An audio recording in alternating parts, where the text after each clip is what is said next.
Hi, it's Daniel Lucas. Welcome to Chasing Energy. This is episode 41 with Damian. He is the author of the book Abs at 60, which has not been released yet, but he does have an Instagram page and a web page that are live, and you can follow some. I've actually followed some of his Instagram posts, and he has some nice training content on there. The website and the Instagram are right there in the show notes.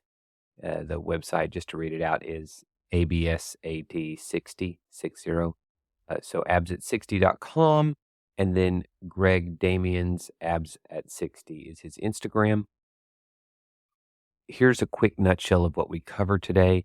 And just to be clear, he says this at the end of the interview. The whole thing about having abs at 60, it's a little bit of vanity, but it's more to show that at 60, you can still have possibilities for taking care of yourself. So he has an acronym called the DOLR Approach, DOLR, which is dream big, own your health, live well, and recharge often. We talk about his history with, everything from bodybuilding to triathlon, and then some of the hiatuses that he took recently, which he gave me a preliminary copy of his book that he talks about, some of these trips that he kind of tried out recently, going to some exotic places. He recommends getting a full panel blood test as often as you can, and try to eat foods that are closest to their natural form. That is something that he got from some of the paleo stuff, and we sort of compare that to some of the vegetarian diets as well, but that's kind of one of the common themes. We talk about a typical training week for Greg, a little bit about his diet, and in the end, one of the themes here is to play the long game. So it's good to, get ready for these photos, or you want to do really good in a triathlon. But playing the long game means don't sacrifice too much of your health in order to, shave a minute off your triathlon time or something like that. Be aware of the consequences. There's all times we need to peak, but that being said, be smart. This is your life, your one body. So with that being said, I do have to ask you to please subscribe to the podcast. If you have not left a review already, I would love it if you did. My website is chasing.energy. It's very easy to remember. It's easy to go to. It has all the podcast and the newsletter on there. Thank you so much for listening. I hope you enjoyed this interview with Gregory. He's a really cool guy, and I think he's kind of showing how we're defying aging with the right amount of training and the proper diet. Gregory, Damian, thank you for being on Chasing Energy today. Daniel, it's a pleasure to be here. Thanks for having me. Yeah. So abs at 60, you're going to teach us what it takes to have abs at 60. You walk the walk, if you will. Yeah. And the pictures prove it. You've got a few catchy acronyms for us today. Mm-hmm. And I don't know if they're trademarked yet or not, so we'll see. But there. Some good... You've had a lifelong commitment and pursuit of health, and like me, you're a fan of Peter Attia, mm-hmm. the That's right. Octogenarian. Am I saying that right? He actually calls it the centenarian something. Right. Yeah. I've heard him say the centenarian, but you reference in your book the right. I've created my own goals for when I turn 80. Okay. Yeah. Yeah. Based on his model. When you turn. Yeah. Right. Yeah, and he's known for saying things like lift a 30-pound kettlebell when you're 80, but the significance is that you can lift your grandchildren. Right. Yeah, that's the idea. It's a functional goal. Yeah. Right. Yeah. We want to be fully functional. Yeah. So Gregory, start us out with where did you first realize that you had an obsession with health? Where did you first find that you were overly committed compared to the average person to your health?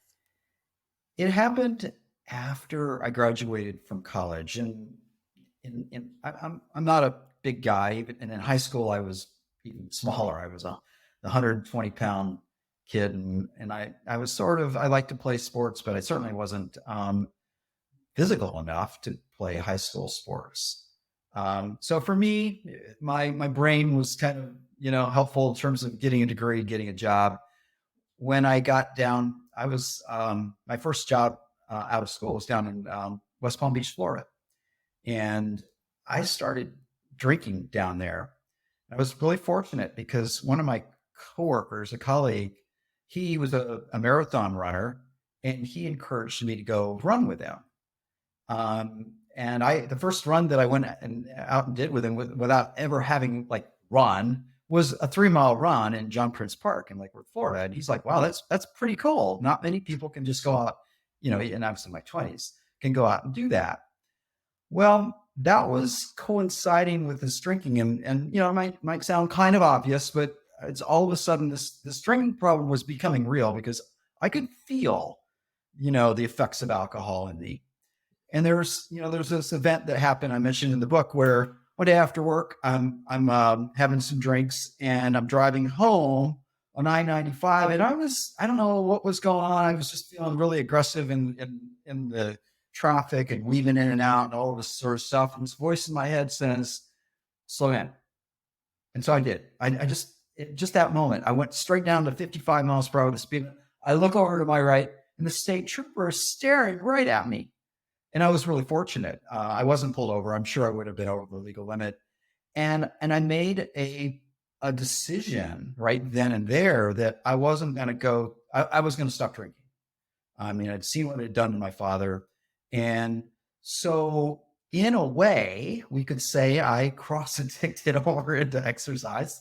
Yeah. I started cycling. My friend, he had a friend that was a cyclist, and so I started riding down there on the coast, and that led into to swimming. And it really I became very possessive of it. I because to me it was my way to separate myself from the alcohol, right? And so anyone that tried to get in and interfere with that, I'm like, oh no, right? So it was a powerful motivator for me early on, and then I had some success, right? I started racing, and as a runner, I was decent. I wasn't elite by any means, but I was at my peak. I was able to run 37-minute 10K, something like that. I did a bunch of half Ironmans, and in 2004, I actually won a half Ironman race. I was fortunate because all the really fast guys were somewhere else that day. Right. Those are some fast times, Gregory. Well, thank you. I mean, I started doing triathlon races in my late 20s, and I didn't do it every year. I didn't train triathlon. I would pick a year and say, okay, I want to do a few races, and I would go and do those. And in my mid 30s, I think I did an Olympic distance race. Well, I know it was 2 hours and 18 minutes was my watermark time. And when I turned 50, I decided I wanted to see if I could beat that time. So I got really serious, right? I hired a coach, which I had never done. And I had been doing some weightlifting, and I stopped that, which had its own implications. And I did like 7 or 8 races, and I went all over. I was living in Colorado at the time, but I raced in Florida, and I did the national race in Vermont and in Iowa. I just got really into it, and I did. I beat my time twice as a 50-year-old, and I ended up getting a national ranking, the top 8%. What was your biggest insight from training with a coach versus before you trained with a coach? I have to, I share the story. My coach actually was killed in a bike accident a couple of years after I worked with him. And, the last time the last really memorable event that I had with Steve was, he was also a master's athlete. He was in the same age group as me. And he had been a professional cyclist over in Europe. He was, in his 20s, he was a professional racer. But he was such a good guy.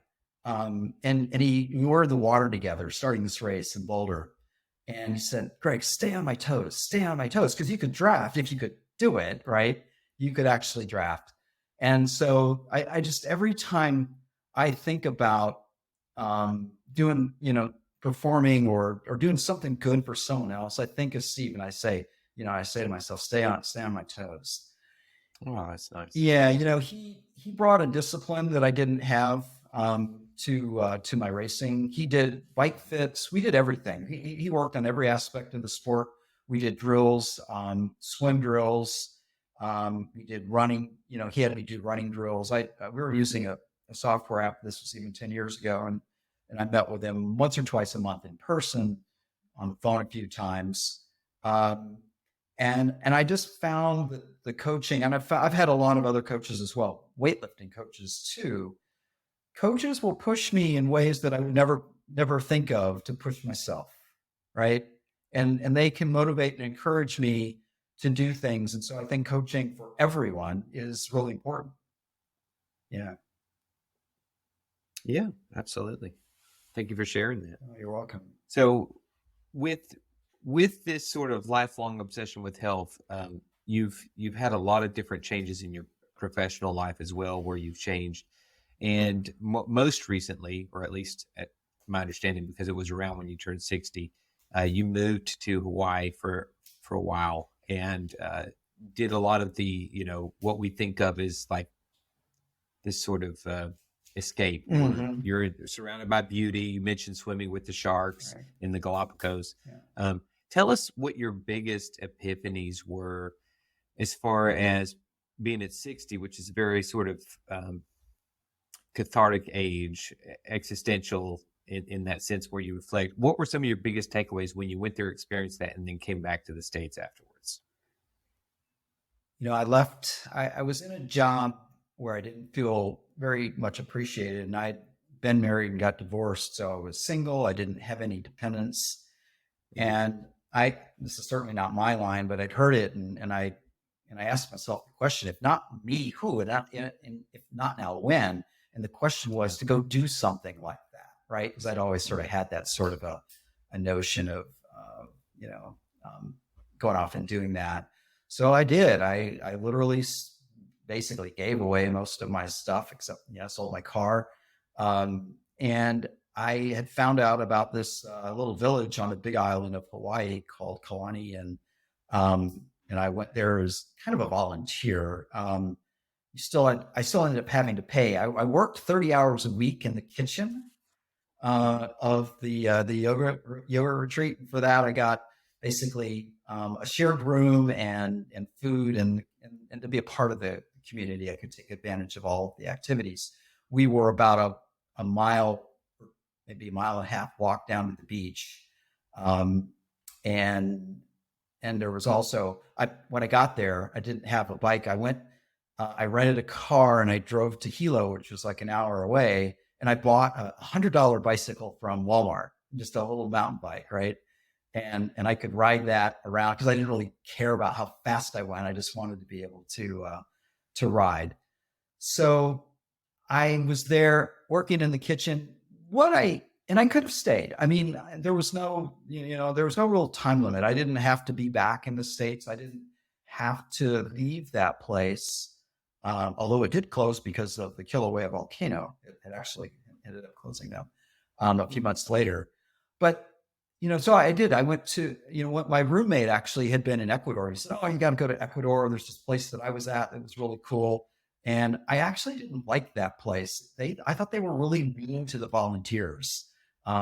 Treated, and of course I'm there with a bunch of 20-year-olds that were doing I'm out of college and it's like, okay, whatever. And I just thought they treated us like dirt. And it was supposed to be this spiritual place. And I'm like, you guys are not living it. So I only stayed there a month and I went down to that was up in the mountains of Ecuador. And I went down, like you mentioned, I went to the Galapagos, which was obviously amazing. So I went from one island experience to another island experience. And, but to answer your question, I realized that I need challenge. I that sort of just wandering around without a purpose, right? Yeah. Without some goal or objective wasn't for me. Right. Yeah. And in a way, I'm really fortunate. Well, I'm fortunate in a lot of ways.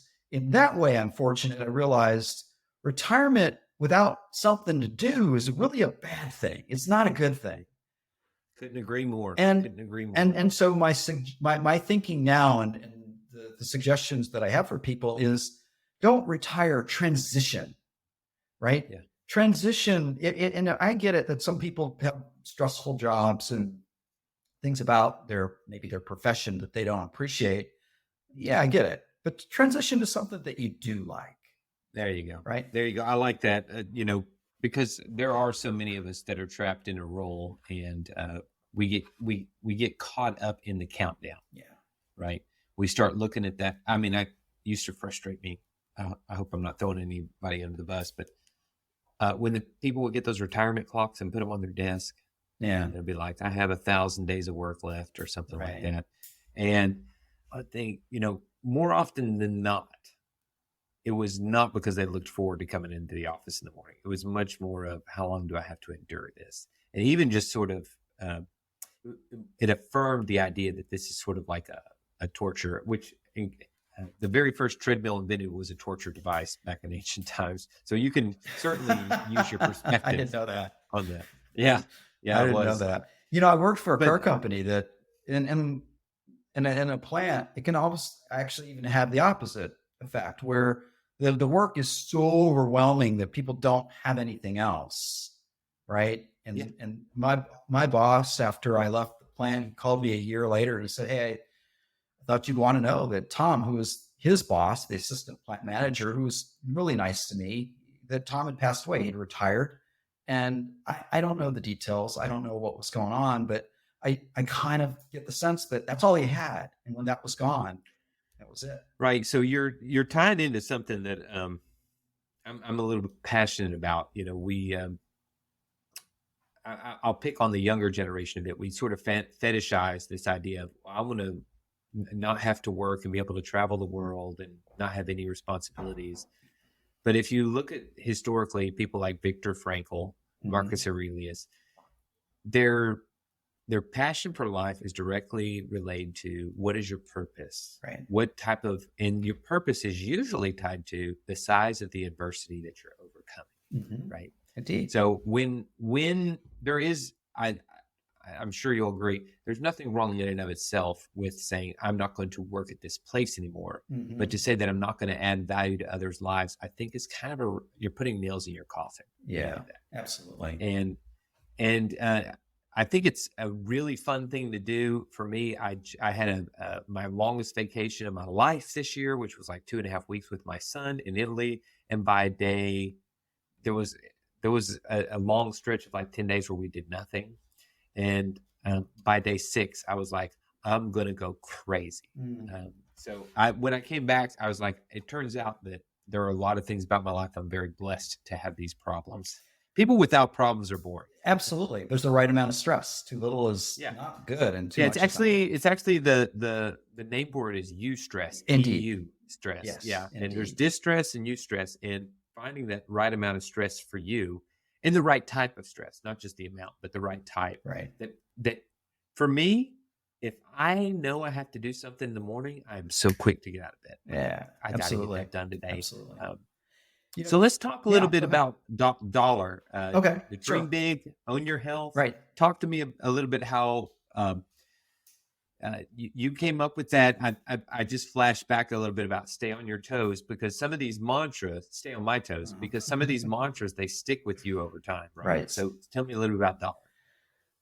DOLR is the way I just compacted my experiences. And the D stands for dream big. And it's really all about the mental game. The very first, and there's a couple of chapters there, but the very first chapter is really about our beliefs, because my beliefs held me back for a long time, like 30 or 40 years long. And it doesn't have to be that way, right? So understand what your beliefs are. When did you come to that epiphany, Gregory, that your beliefs were holding you back?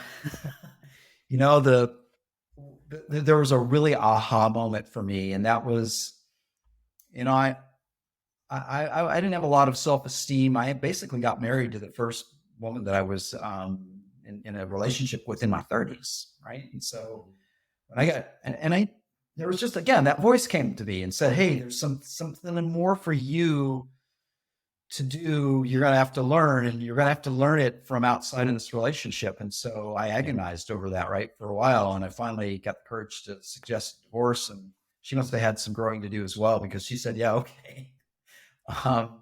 But while I was moving my things out, I came across some pictures of myself from, I'm in my 50s at that point, from 30 years earlier, in my 20s. And it's just not one, it's two, three, hard copy pictures. And I'm like, I, you know, I wasn't a bad looking guy. And yeah, I wasn't a big guy, but there was nothing wrong with me. The only thing that was wrong with me was my thinking. And I had to have that perspective. And those pictures flashed in front of me, that in that context, to go, oh, wow. Yeah. So that was a turning point. I will say that in my 20s and 30s, I had a belief, right? I had a belief that my day would come someday, right? Maybe it wasn't that day. And, I'd probably need to take care of myself. And so that accompanied the physical fitness side of life, right? But yeah. All right. So tell us a little about Own Your Health, the O in dollar. So, make a really strong statement that owning your health is your responsibility. It's nobody else's responsibility, right? It's not your doctor. It's not your insurance company. It's not the government. It's not your spouse or your children or your grandchildren or your parents or whatever. It's your responsibility. That's the first step. It's, the Jocko Willink extreme ownership, type of attitude. And here's the thing. There's people out there that want to help us, right? So we dream big first. That's the first step. And then owning your health means having relationships with your team, your medical team, and we've got hopefully we have primary care physician and dentists and eye doctors and so ever. And, they can help us if we tell them what it is that we're looking to do, right? And not be shackled by insurance rules and regulations, right? So I'm an advocate of, in my case, I choose a high deductible HSA plan, and I try to pump as much money as I can into the HSA. So $3,600 a year, right? That's the limit, right? Yeah, I think so. And why? Because it gives me the control and the flexibility to go do that with how I see fit and not how someone else sees fit. And by the way, I also mentioned one other thing in Own Your Health. You can order your own lab work. You can order blood tests online. And I do that. And I really encourage this for people is, and don't just get the basic CBC, the $30 test tells you a little bit. If you're going to take this seriously, I spend a few $100s to get a male panel that does the hormones and several other markers. And I bring that with me to my conversation with my doctor, right? So we can talk about it right then and there. Well, it shows that you mean business, and it shows that you mean business. You've done your due diligence, and I'm sure they appreciate that. And it also sends the signal that you're not here to just sort of check the boxes in your physical. You're here to optimize, not just sort of. Exactly. And I also have this will tell you where I come. I have a spreadsheet of my key metrics from over 20 years. I can go back and point to blood work that I did 20 years ago. Right. I think that's amazing. Yeah. That's amazing. And, when I see how, it's much easier to tie your lifestyle changes to historical. I mean, if somebody, for example, went vegetarian for a year or two, just seeing the impact that it had on their blood and whatnot. Mm-hmm. So tell me a little bit about Live Well, the L in dollar. So there's a bunch of things that are included here, including, of course, diet and exercise, right? Those are part of living well. And there are several others, though. And I talk about, okay, it's great to have a vision, but it's also really important to be present and happy, right? I don't know if I'm going to be here tomorrow. I really don't, right? I mean, it's great to plan and to think about it. And as in my professional life, I'm a certified project manager. So I my thinking had always been tomorrow is going to be the better day, right? Right. So we need to be present. We need to have relationships with people. We need to be conscious of the stress that's going on in our lives. We just talked about that. And then I threw in a couple of don'ts, right? And obviously cigarette smoke. And you can imagine from my prior conversation, I talk about alcohol, right? My suggestion with alcohol is if you're not drinking, don't start. If you're drinking too much, get some help. If you can handle 1 or 2 drinks a day or a week and it's not bothering you, well, there's probably something else you can work on. Simple enough, right? Okay.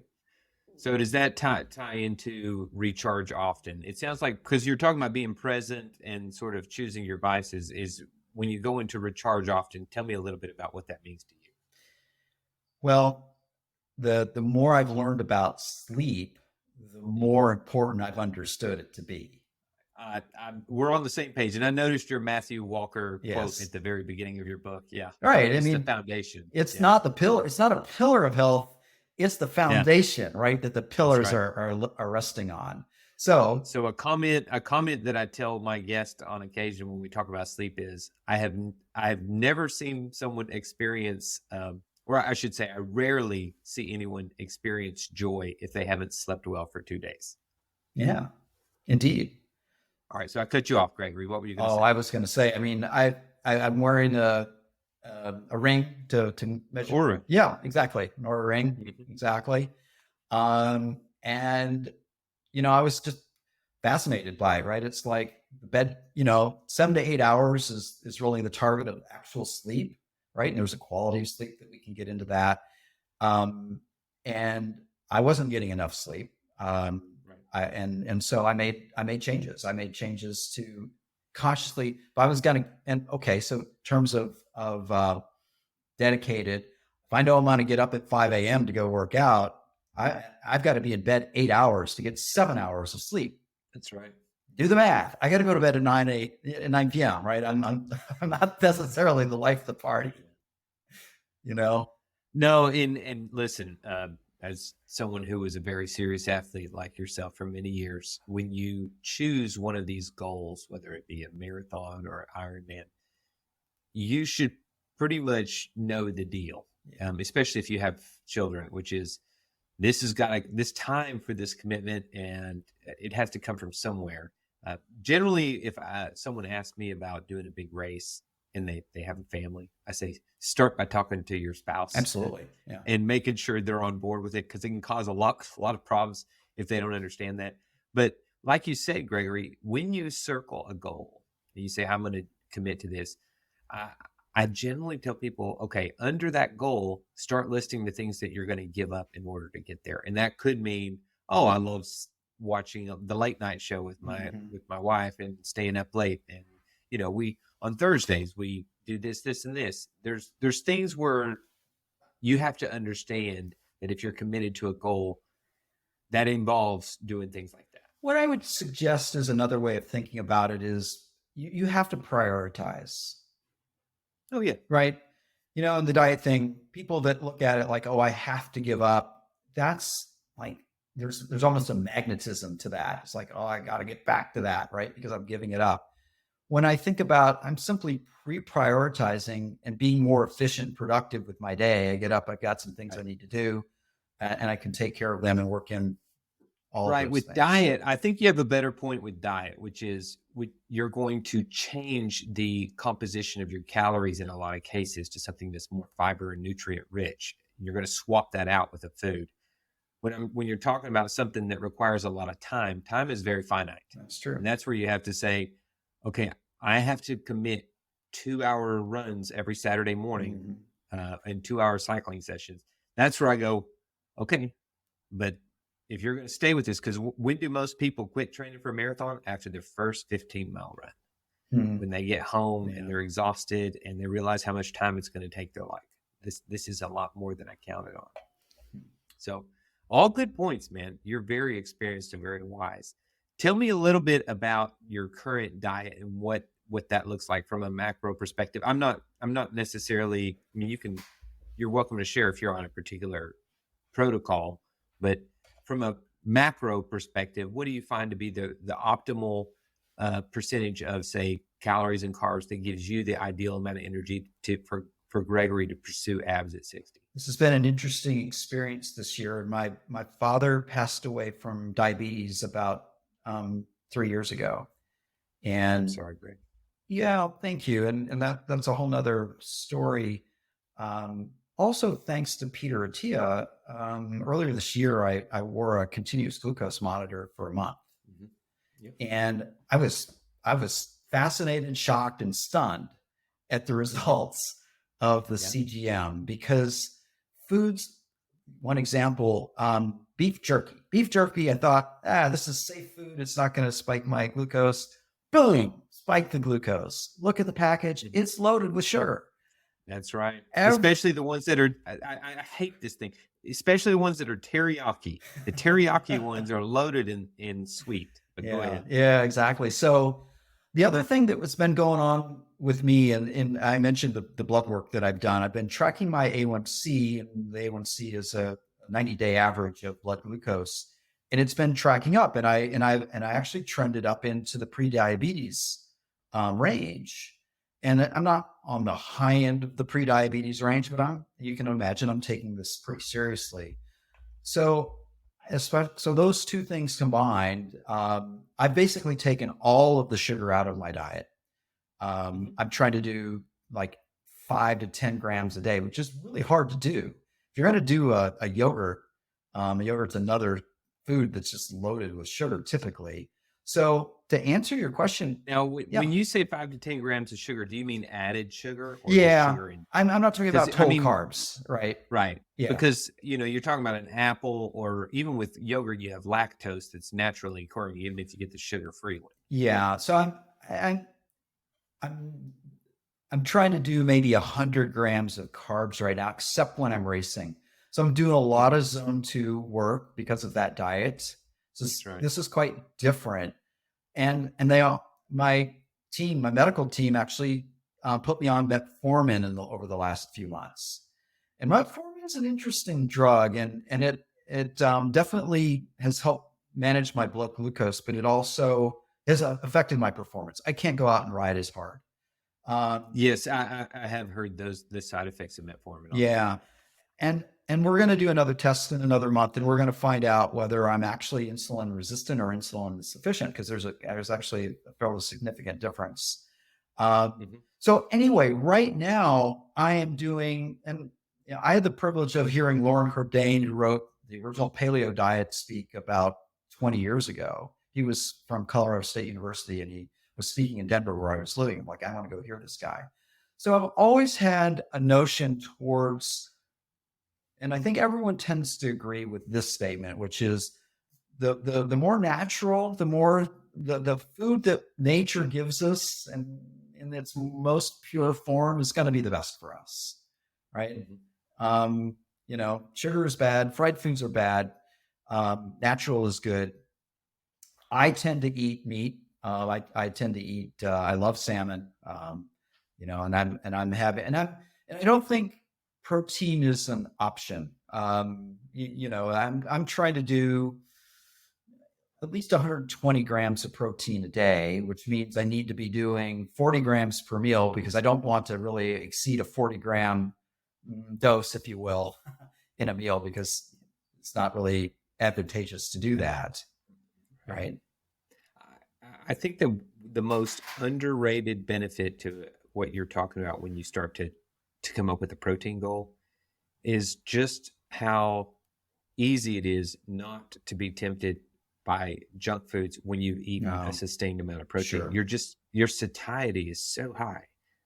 If I have some eggs, I make sourdough, but if I have a slice of sourdough with eggs and smoked salmon, I'm full and that's even with working out. It's so hard to eat a lot of calories when you're eating a lot of protein. The worst thing in life is actually have to eat. And the bodybuilders, and I did some of this where I was trying to do 5 and 6 meals a day. Yeah, I know. It's terrible. It's the most awful thing in life. I know. And listen, for all the years I've been lifting, that was always my line I drew in the sand, which was when food becomes a chore that you're just eating all these eggs in order to hit this calorie quota. That was where I always drew the line. I was like, I just don't care enough to do this. Yeah, I had the same issue. I do want to go back though and mention that in the, when I was in my 20s and I started running, I picked up the Nathan Pritikin diet for runners. And that's an 80-10-10. It's 80% carbs. And I even remember telling my brother, fat is the enemy. And, especially with my metabolism, that is just not true. So I tend not to be dogmatic about it. Everyone is different and everyone's phase of life is different. Yeah. And I think you should experiment with your medical team and with some knowledge, like what is your blood glucose doing, right? To understand. I completely agree. I think the one thing that sort of holds the diets that have stuck around at least the last 20 years is what you alluded to earlier, which is their resilience to processed foods, which is why I probably won't be admired much by Weight Watchers, because when they send you those frozen meals, I'm like, it's processed food with a certain number of calories. Right. But anyways, things like the paleo, the vegetarian, and I've known some higher carb athletes that were successful, but they even told me my carbs are only vegetables and fruits type thing. So I kind of looked at that and said, it's probably sustainable. As far as what we were talking about, when it's a chore to eat, my logic in my head, speaking of like Peter Attia and the Blue Zone diet, things like that, when I see someone like chugging the calories to put on the 10 pounds of muscles and they're constantly eating, there is, as I know of, there is no such thing as someone who eats an enormous amount of calories and has a long lifespan. There is no blue zone that involves an enormous amount of calories. In just the opposite, actually. I don't even, right. That if you look at the average, I believe it's linebackers, the average linebackers lifespan is something like 52. Wow. Because they're constantly eating those calories. And it's not uncommon for them to eat a pound of cookie dough when they're on the line, just to basically keep that weight on so that they can be enormously large people. My issue with it is the long-term consequences of it. Yeah. So when you talked about your diet here, you were saying about 120 grams of protein. Anything else you want to share about your diet? It's a challenge. I'll just acknowledge, right? It's a challenge to eat healthy and clean without the carbs. My girlfriend and I are often eating separate meals, right? Because she doesn't necessarily want to eat. She wants to eat breads and things that I'm not eating. So it helps to have some family support right through this. And I just remind her, I say, hey, look, I understand that I'm not doing this the normal way. And I'm really learning from the experience of my family, my father in particular. And I don't want that same outcome for me. And so please forgive me. Yeah, it's challenging. It's like you said about going to bed early too. A lot of times it's been proven, not to have food within 3 hours of bed is ideal. Sure. And you're not exactly popular. Right. Where you're like, yes. Well, I really like to have dinner by 6 so I can be getting ready for bed. That's not popular. So as with everything, there's a balance and act. So the last question I have, the last question I want to hit you with today, Gregory, is tell me what a general week of your training schedule is looking like. I know you said you did a triathlon like this week, but I did. Tell me what a general, in terms of, you don't have to get into super details here, but I'd like to know from lifting and cardio, what's kind of the breakdown? Exactly. So after I was diagnosed with low bone density, I became committed to weightlifting. And right now my routine is 3 days a week of weightlifting. So an hour each session. And today I did push pull. So I'm going to do 2 upper body workouts a week and 1 lower body workout a week. And that's 3 hours. And since I'm triathlon training, it's kind of a nice setup. My goal is, and I don't always make this, but my goal is 2 swims, 2 bikes, and 2 runs in a week. So that's a busy week. It's a busy week. It is because, I take a day off. So I'm doing, 9 sessions in 6 days. So on the weekends, I'm typically doing a couple of hours, and on one night of the week as well, I need to be 2 hours, into it. So it's a pretty healthy commitment. But as Peter Attia says, exercise is the most potent medicine we have. That's right. Right. And, he also said, no 90-year-old ever said, you probably heard him say this, right, that I have too much muscle. I don't know but this is the thing. I've never heard anyone say I have too much muscle. My metaphor was, I tell people getting accidental muscle is like getting accidental money. It's like someone just coming up to you, or you just stumble into cash. It generally takes a lot of work, a lot of discipline. And I mean, there are people who are bigger for sure, but to just say I have too much muscle is I think it's generally a rare thing, especially if we're talking about lean muscle mass. Sure. And whenever we hear women say, I don't want to be bulky, like, that just generally, if that does happen, that's a gift, right? You have a rare gift that happens. And exercising, I mean, I think you can, there's kind of this delineation in the last few years of, you can lift pretty regularly and you're not going to get necessarily very big unless you're consuming enough calories that you're sort of feeding that type of thing. There are plenty of people who are powerful, who are strong, but they don't eat that many calories. They're just doing it for the strength, for like you said, the bone density type strength and training, and just to keep a little bit of muscle. So I had some pictures taken a few months ago, the picture on the cover of my book, and I think it's worth mentioning what I had to do that. I got down to probably about 7% body fat, and I don't normally carry a lot of body fat. I mean, 8 to 10 would be normal for me. So when I said, okay, I want to get those pictures taken, I'm looking like, all right, I want to lose 3 or 4 pounds of body fat, right? So I was probably consuming 1,500 calories-ish a day. And on my long bike ride, I do a 2-hour bike ride without basically any carbs, right? So this was true zone 2 kind of work.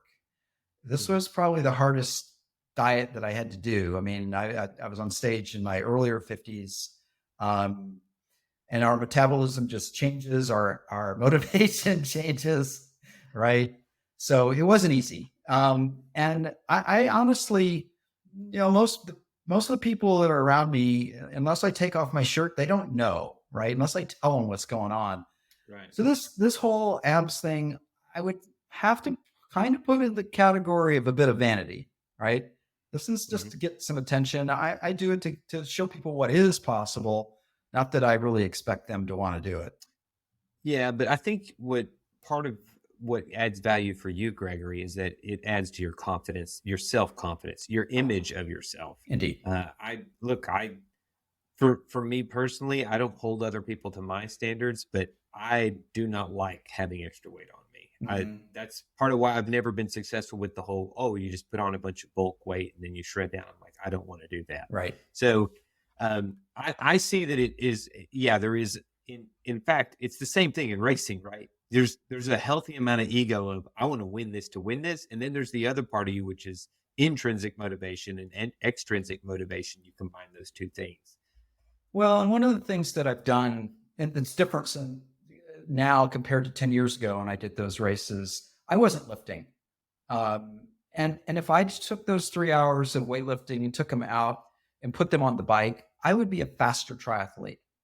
That's right. But it's a conscious decision at this stage of my life where I'm willing to be a minute or two slower in the race in order to play the long game, right?